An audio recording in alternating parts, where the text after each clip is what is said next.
It's known as the highest natural point in the Sunflower State, and it's less than a half a mile from the Colorado border. It's a private piece of land, but very open to visitors. In American Countryside, Andrew McCrae takes us to a popular tourist attraction where a cattle guard greets you with dirt roads as you come in. This windswept road may appear to head nowhere. However, every year, hundreds of people will take this path for a shot to climb one of the nation's tallest peaks. If you can't see it in the distance, that's probably because we're at the tallest point in the nation's flattest state.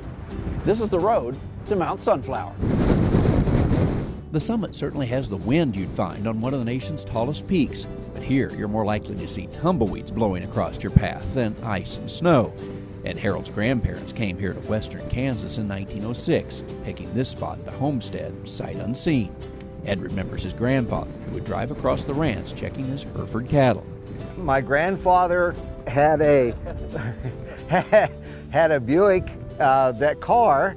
I never knew him to drive a pickup. He always drove a Buick car, and he would come out here, and this was the high point for him to observe where his cattle were. The spot where Ed's grandfather checked that herd was the place that afforded the best view of the cattle. But in 1961, the location received a special distinction when, for the state's centennial, officials wanted to locate the highest point in the state of Kansas. A man came up out of Garden City Geological Survey and designated, looking at the topographic maps and an altimeter, and this is where he deemed it to be. It was dubbed Mount Sunflower.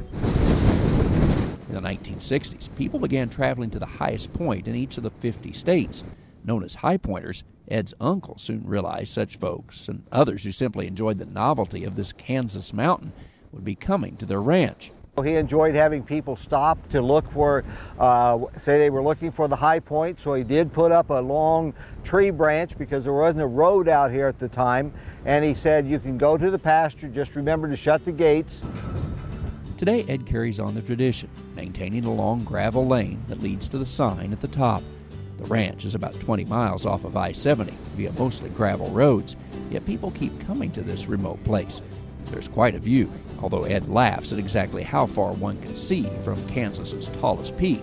Well, you can see all the way to Colorado, which is about a little less than a half a mile away, if you know where you're looking. Ed put up a mailbox with a registry inside. About 2,000 to 3,000 people come here every year. Many enjoy writing comments about their arduous climb to the top of Mount Sunflower. Where did the stickers "I skied Mount Sunflower"? Lady at the Fort Wallace Museum, she had them made.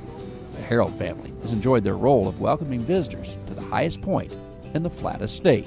We've had people here from foreign countries and that sort of thing. It's just interesting to see how they decide to come. Mount McKinley or Mount Rainier it is not, yet it is the highest point in Kansas, Mount Sunflower, a place that people will drive for thousands of miles simply to climb to the summit and then record their views in this journal. It's a place to catch one of the best vistas of the high plains. Traveling the countryside on top of Mount Sunflower, I'm Andrew McCrae.